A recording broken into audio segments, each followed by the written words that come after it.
Assalamualaikum warahmatullahi wabarakatuh. My name is Raka Maheswara, and today me and my group will present our discussion result for the midterm case study surrounding hijra. The group consists of myself, Raka Maheswara, Shakila Naira Karima, and Nabila Hasna Rif'ati. Now we enter our first case overview for the that discuss about the group proposal of hijra.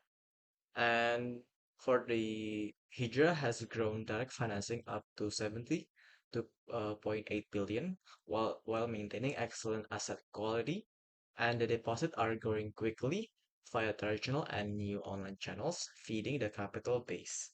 And the management mandates scaling lending without sacrificing credit discipline. And the Hijra itself has uh, proposed two proposal for their growth tactics. And the first proposal that that discuss about the supply chain MSMEs that doubles down on halal F&B distributors and healthcare wholesalers using assignment of receivable and anchor by data. And the second proposal that discuss about the Belgium economy that extends Umrah or Hajj financing with Baitullah funnels to capture full, safe, and finance life cycle. Now we enter the time sum for the both of the proposal, and we can see that proposal A has superior structural potential high volume digital asset growth with 2.5 trillion of serviceable available market, which is over double that of the proposal B. And with the serviceable obtainable market of 20 billion, proposal A should be the primary asset growth objective for the pilot. Now we also can see, based on the time sum itself, proposal A have a lower risk to finance than the proposal B due to the higher serviceable obtainable market for the proposal A. But the small sum for the Belgium economy is a strategic warning, as a primary value lies in the large available market, which should be leveraged to acquire stable, low-cost deposit to fund proposal A larger lending needs. Now we move on to the quarter five analysis for both of the proposal. We can see from this analysis that the strategic implication for proposal A is much more favorable to the lower risk from all of the forces. And for the proposal B, it is quite unfavorable for the Hijra due to the higher risk from all of the forces that we analyze. And then moving on. Next, I will explain the SWOT analysis. Here is the SWOT analysis of Hijra Bank. For strength, Hijra is a digital-first Islamic bank with strong Sharia compliance, award-winning credibility, and solid performance, including 200% financing growth and a low NPF of 0.94%. For weaknesses, it's still smaller than big Islamic banks and limited by BPRS regulations with a small team and fewer products. As for the opportunities, include growth in halal F&B, healthcare MSMEs, and the Umrah Hajj economy supported by digital adoption and OJK regulations. As for the threats, include intense competition, policy limits, and cyber risk. Overall, this what highlights Hydra's strong digital base and growth potential, which connects directly to proposal A and B. From the SWOT analysis, we linked Hydra's strength and challenges to both proposals. As for the proposal A, which targets MSME supply chains in halal, F&B, and healthcare, fits Hydra's digital strength and low NPF. It offers fast, scalable growth but needs digital partnership to overcome limited staff and avoid sector concentration risk. Meanwhile, proposal B, focused on Umrah and Hajj financing, aligns with Hydra's strong Islamic identity and builds customer loyalty through its safe then finance model. However, it faces lower growth, policy risk, and strong competition. In short, Proposal A drives short-term growth, while Proposal B builds long-term brand strength. As for our strategic recommendation, Our strategic recommendation is for Hydra Bank to adopt a phased hybrid strategy combining Proposal A and Proposal B. Proposal A serves as the short-term growth engine, leveraging Hydra's digital strength and low NPF to drive fast, controlled expansion, while Proposal B acts as the long-term differentiation pillar, building brand trust and deposit stability. Through a 12-month pilot phase and the use of WhatsApp banking for better engagement, Hydra can grow sustainably while staying true to its mission of inclusive, Sharia-compliant digital banking. Next, this slide shows our 12-month pilot plan and the go-no-go checkpoints that guide Hydra's hybrid strategy implementation. So the plan is divided into two phases, phase 1 from month 1 to 6 and phase 2 from month 7 to 12. In phase 1, Hydra targets a portfolio of 25 billion with 80% allocated to Proposal A and 20% to Proposal B, the pilgrim economy. Monthly financing is expected to reach around 4 billion. To manage risk, the maximum exposure per anchor group is 5%, while sector caps are set at 60% for F&B and healthcare and 30% for the program segment. By phase 2, the target portfolio doubles to 50 billion, adjusting the allocation to 70% for Proposal A and 30% for Proposal B, with monthly originations rising to about 5 to 6 billion. The same risk limits and sector caps continue. On the right side, we can see the go-no-go checkpoints that help Hydra make data-driven decisions.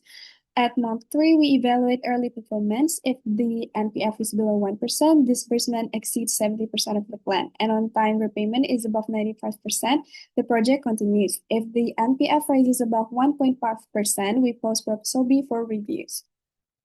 By month 6, if the portfolio reaches 25 billion, NPF stays under 1% and the spread remains positive at over 4%, then Hydra can scale Proposal A and increase the share of Proposal B to 30%. Finally, at month 12, Hydra conducts a full evaluation. The goal is to achieve a total portfolio of 50 billion, NPF below 1.5%, and ROA above 2.5% or spread over 4%, with at least 40% repeat borrowers. If these are met, Hydra can scale nationally, but if several metrics are missed, the bank will pause and review both proposals to refine strategy. Through this phased pilot and clear go-no-go signals, Hydra ensures that growth stays controlled, measurable, and aligned with Sharia principles. Now let's move on to the second case, which is about the overview of evaluating the cost and revenue. So Hydra shifted from ITHA to direct financing in 2024, and this gave stronger control and higher returns. The growth is supported by the rising online deposits and better tech infrastructure. And then the main challenge now is scaling up without duplicating costs between the traditional bank model and the digital P2P system. Okay, so here is the financial performance outlook 2025 until 2028. So Hydra experiences a strong revenue surge in 2025 in the projection, which marks the first full year of its direct financing model. And then after that, growth stabilizes as deposits mature, moving within a healthy 30 to 50% range. And then costs begin to normalize because the sharp 2024 spike came from one-time expenses, mainly technology upgrades and hiring new staff.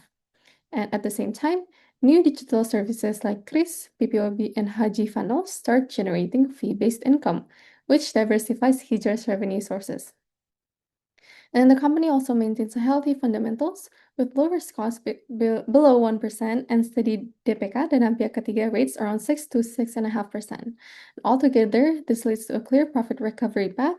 Losses continue to narrow and Hydra reaches break-even by 2027 here, and achieves a solid profit by 2028. And then this slide shows how Hydra's profitability develops after the transition phase.